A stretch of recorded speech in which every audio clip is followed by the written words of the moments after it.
Hey everybody, this is Alex Merced with Ask a Libertarian, and in this video what I want to do is answer the question, well, if libertarianism is so good, why isn't there a libertarian nation? This is a poor argument for anyone, because there is no pure socialist country, there's no pure fascist country, there's never a pure experiment, because individuals are diverse. So basically, ideals are exactly that, they're ideals.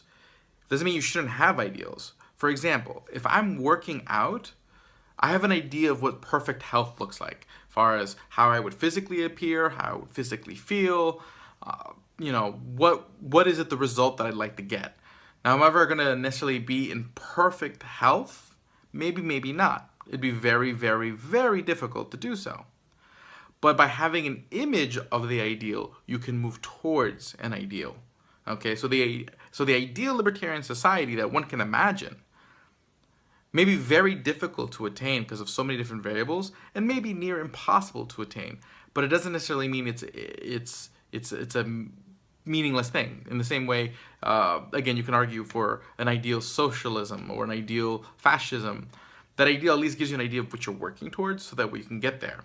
Although in practice, when you've seen libertarian ideas at work, places where whether it's sectors of a country's economy or parts of a country's social life, anywhere we've seen sort of more libertarian values at work, as far as letting individuals get more involved in a particular industry or letting them make more decisions about their life, you've seen more social cohesion, better economic outcomes, you've seen better outcomes.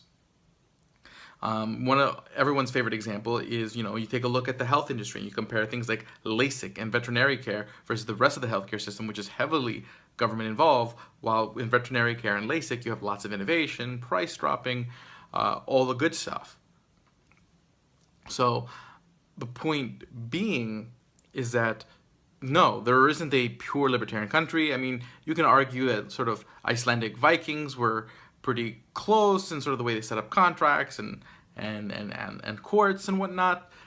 But the point is, there never really isn't, because there's diversity among the values of people of any population. So there's going to be diversions. So trying to find a perfect example of anything in the social realm, there's never a perfect social experiment. So trying to say that there wasn't a perfect social experiment, so that means your ideas are wrong, is a bad argument for anything. So yes, you can say that the closest thing to perfect socialism was, Soviet Russia, Mao's China, but that's not in itself a sufficient argument against the ideas of communism and socialism.